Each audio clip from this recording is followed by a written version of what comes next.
Hey ladies, welcome to Speak Life Project with Lex. I'm so glad that you stopped in. This is a place where we talk about all the things from daily life topics and struggles and topics that most people don't want to talk about. So before we dive in, remember to like, subscribe, share, and follow us on social media, #_, not hashtag, _ Speak Life Project to keep up with all the things that we're doing. And so now we're going to dive in. And like I said the past few times, 'tis the season, right?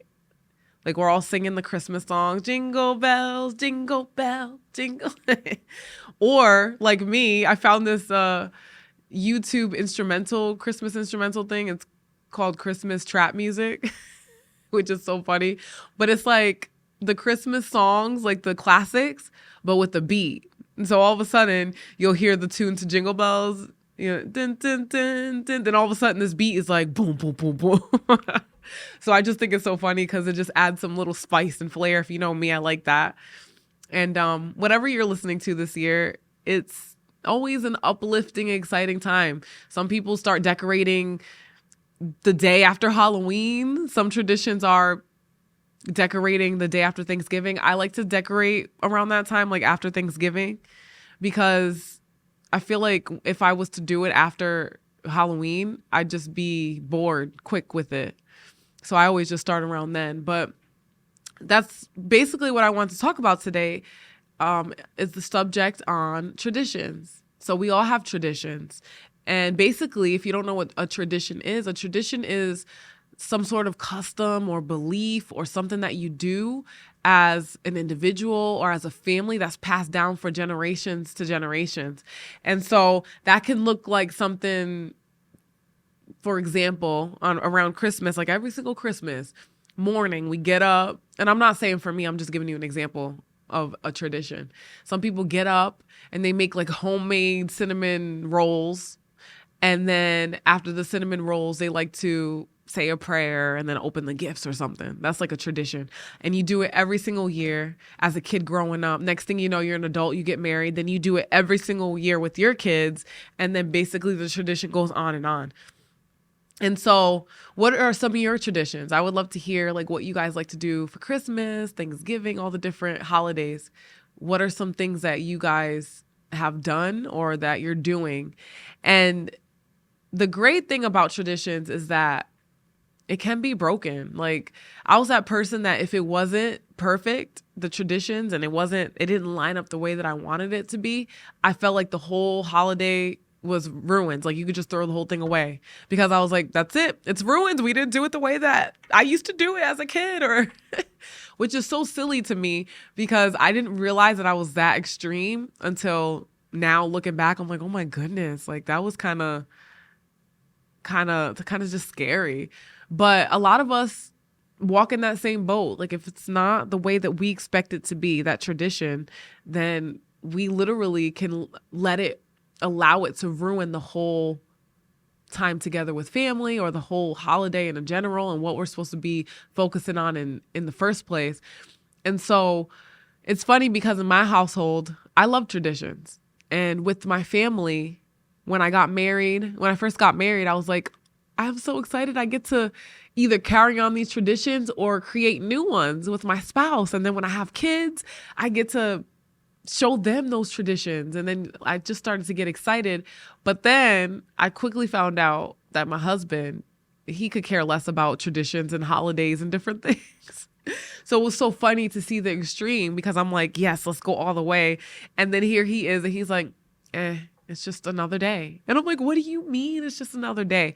But throughout the years, I kind of did, maybe because we're one, but I kind of did over time start to realize what he meant with that.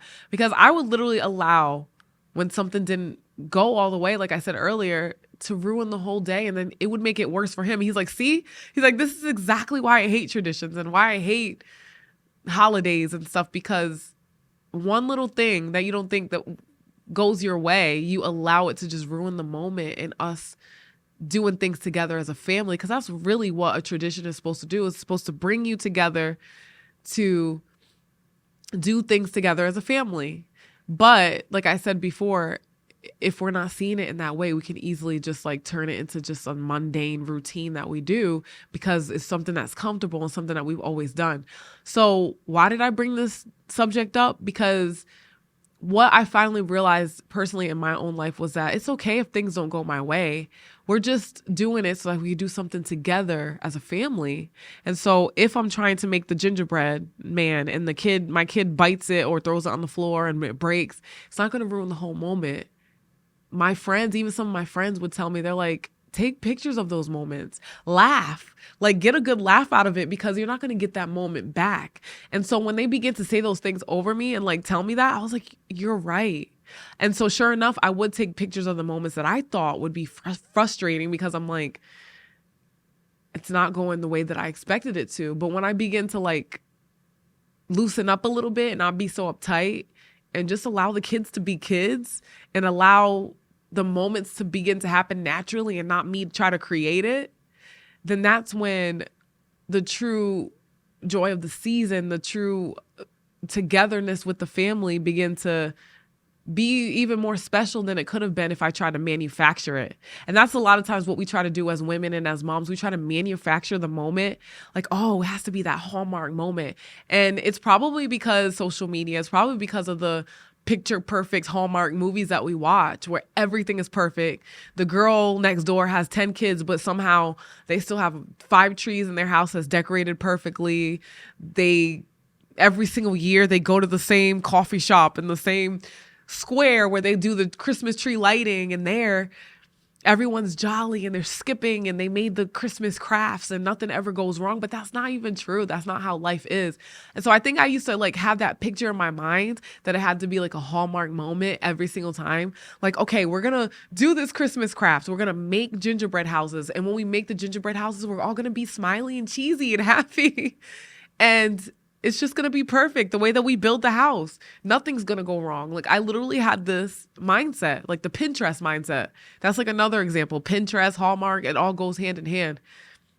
That if my house doesn't look like that Pinterest, where there's not one thing, not one crumb or one thing out of place, or it doesn't even look lived in. The houses don't look lived in, right? It's the cookie cutter example of what we tried to strive to be like through our traditions, not really counteracting in that we have to live life too. We have to let our kids be kids. We have to leave room for error because we are going to mess up. We're humans. There's going to be things that are out of place. There's going to be messes that we have to clean up. There's going to be crafts that end up not being perfect the way that we expected it to be. We cannot manufacture the moment. So through traditions, we have to remember that the whole point is to do something with somebody, to spend that quality time with them. And my husband just really helped me to understand that and not to just be so uptight. And some of us need to loosen up. Like, I'm not even trying to like be mean. I'm just trying to encourage you guys that we have to loosen up, have fun, enjoy the moment, be in the moment. Don't scroll. Don't allow one little thing to throw you off to the point that you're not enjoying that time with family and with your kids, because the kids are watching you and they're watching your responses. And it's a hard pill to swallow whenever I hear my kids say something that I would say, say something happens, a situation takes place, and my kid reacts to the situation in the way that I would react. And I'm like, oh my goodness, did he just do that? And then my husband would be like, yup, that's you. And I'm like, oh no, it's true. He really saw me react in that way. And in the moment, I didn't care who was around. I just was being selfish and I reacted in that way. And now my kid's doing it. And when you see your kid doing the very thing that you don't want them to do, but they're copying your actions, that's when it's like, oh my goodness, like, no, I really got to change something. And so I was just tired of always trying to manufacture a moment to make it picture perfect, for it to never end up being picture perfect. And then it created frustration in me, which created frustration in my husband, which created always this annoyed time during the holidays, to the point that my husband's like, this is exactly why I hate it. And so I know that there's some ladies out there that's doing the same thing. And so when I learned to just look at the traditions and look at the time as more of a time to spend with family, no matter what it looks like. And plus, when you get the pictures of the natural moments, the candid moments, it looks better. because it's literally what's taking place. You're capturing the love for one another, the quality time being spent, the enjoyment of just seeing your kids grow up and being able to enjoy some of the traditions that are meant to be for them to just be kids, right? To act their age. And so if you can do that and get to that place, it'll just change how you see the holidays and how you see and how it literally causes you to be more relaxed too. So then I'll go into this. So now, instead of like having a specific amount of trees and having the table set a certain way, which I'm not telling you not to like make it look nice, but don't strive for it to be an expectation that no one can reach. And then you're frustrated because nobody could manufacture that look, or you trying to force a moment that wasn't meant to be. Like, that's what I'm saying. But we can still decorate. We're still going to make things nice because we're women and we like that and we enjoy decorating. And so now I went from being super uptight when it came to the holidays and super like, oh, everyone has to have the same matching pajama. And if the store doesn't have it, then it's all ruined. I went from that side and that extreme to now I'm so laid back. I'm probably all the way on the other side where I'm like, we're just gonna do it. We're just gonna enjoy the moment. And whenever something takes place that's out of my control, I'm like, well, it is what it is.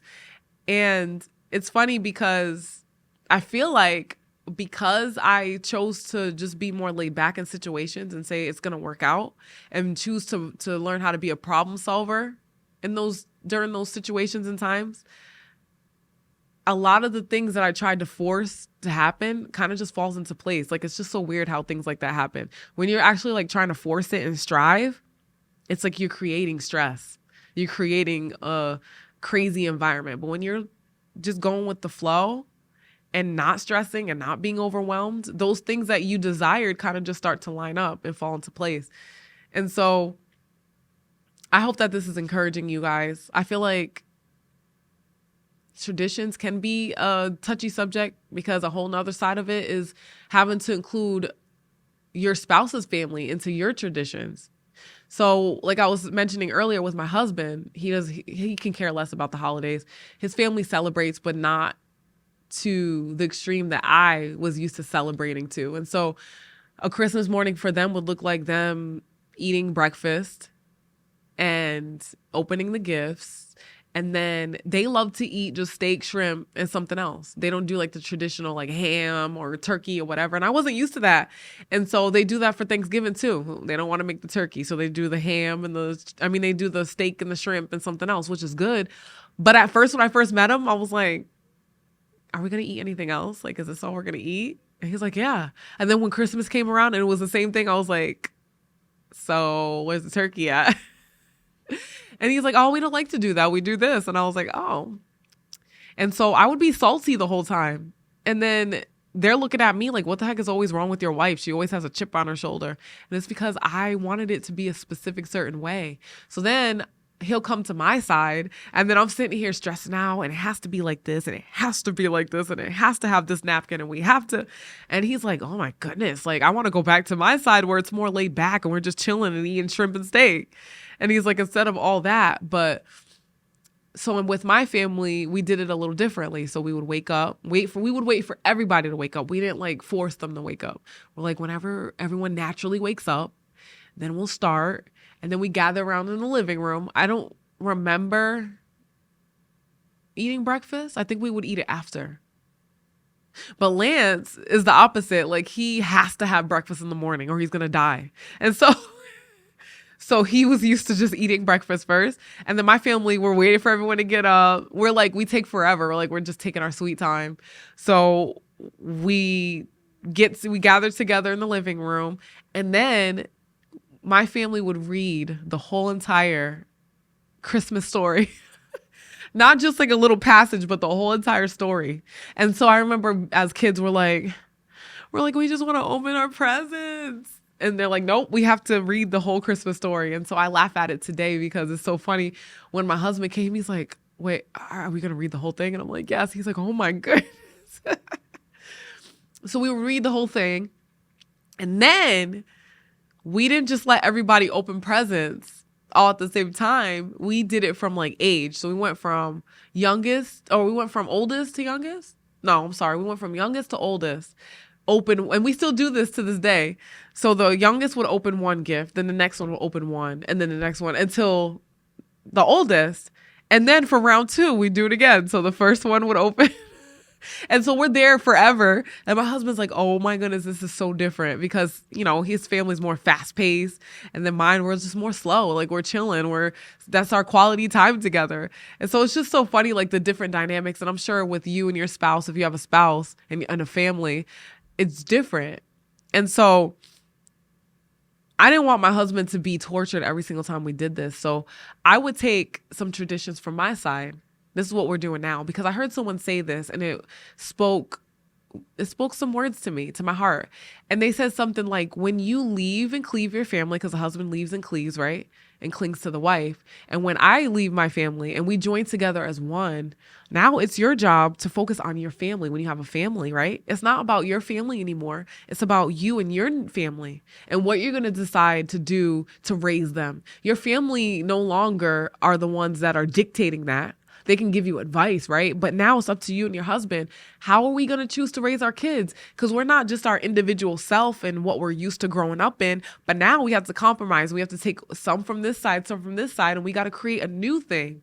And so when I heard that saying, I was like, that makes so much sense. So basically with traditions, instead of like causing strife by saying it has to be this way because this is what I did, this is what I've done, which that can correlate to religion too. That's literally how religion comes in, because you're like, I've always done it this way. I've always seen God in this way. I've always done worship this way. Whatever it is, whatever it may be when it comes to your spirituality, you can easily slip into that religion by saying, this is how it's always been. I'm not changing. I'm just doing it in this one way.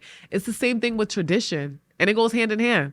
I'm not doing it any other way. It has to be this way because I've always seen it in this way. I've always done it this way, and you don't want to change for nobody.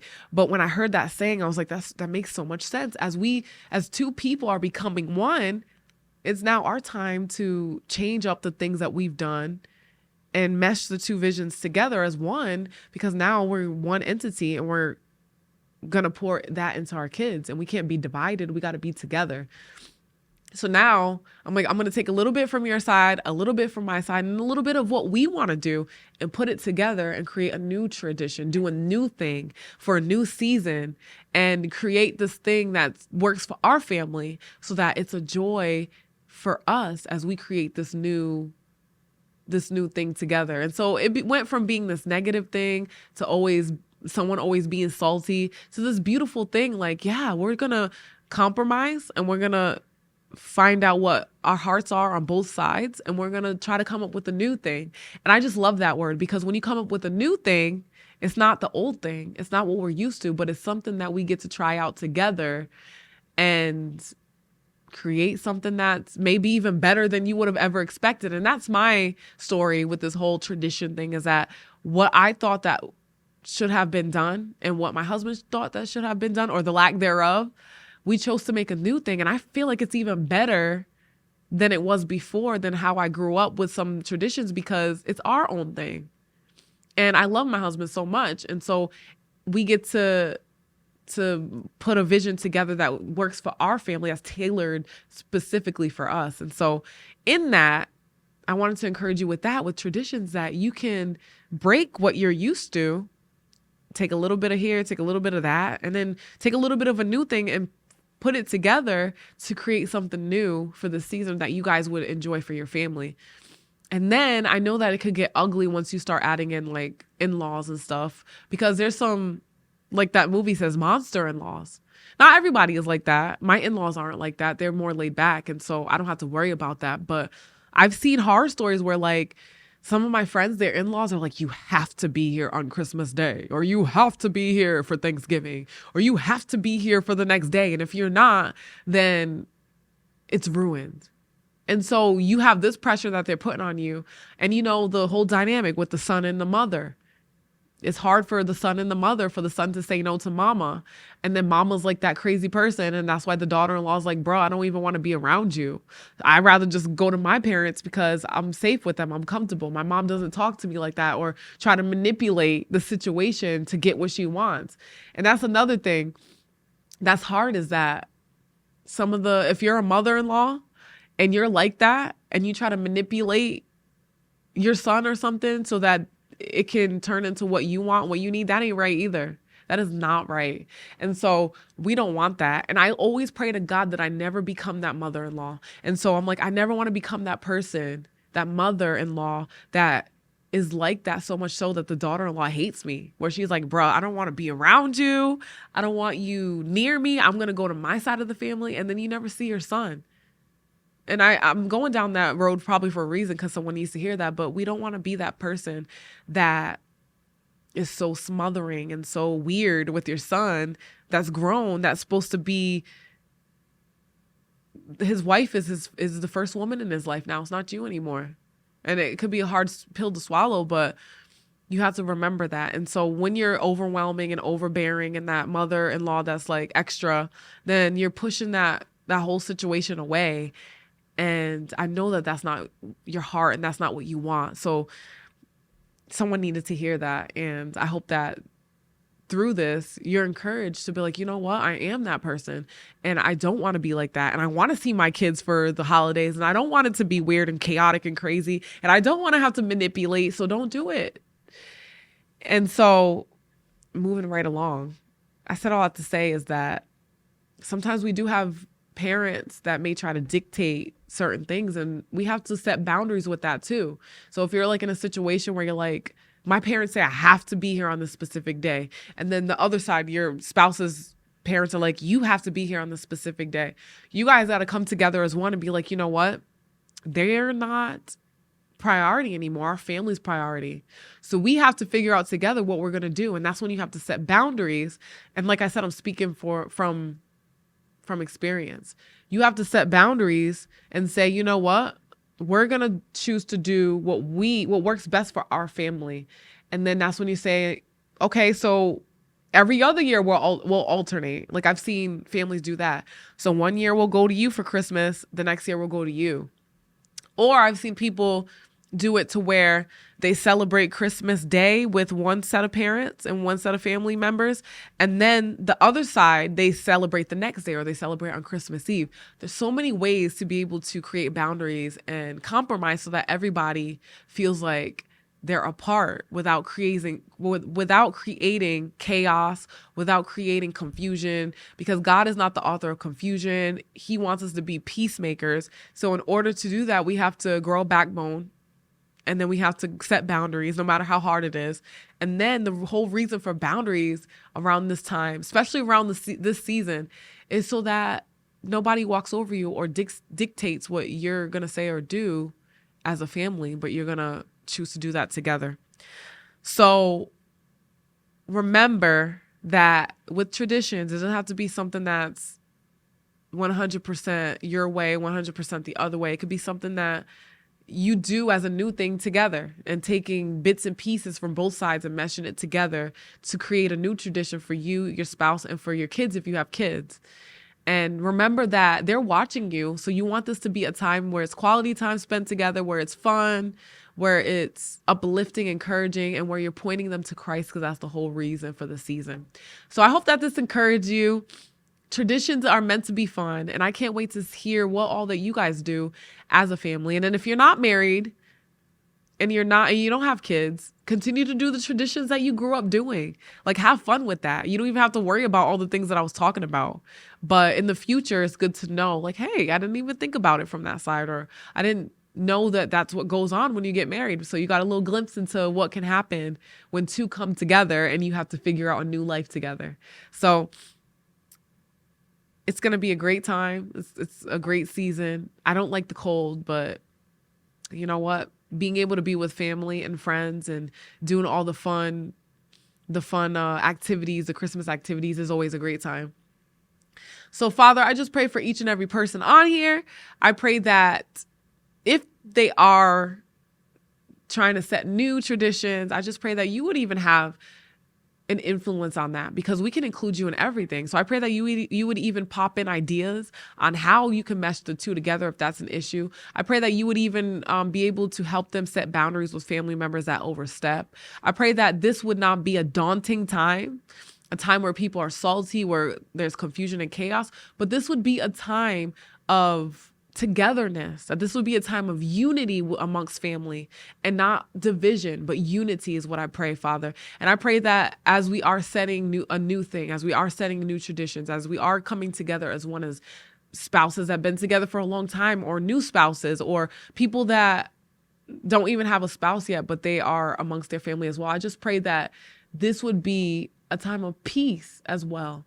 And I pray a new thing over each and every family. I pray a new thing over each and every person, and that this would be a great time before the next year that's to come. And I thank you for all that you're doing and all that's been done. In Jesus' name I pray. Amen. Remember to speak life always, and I will catch you guys next week. Bye.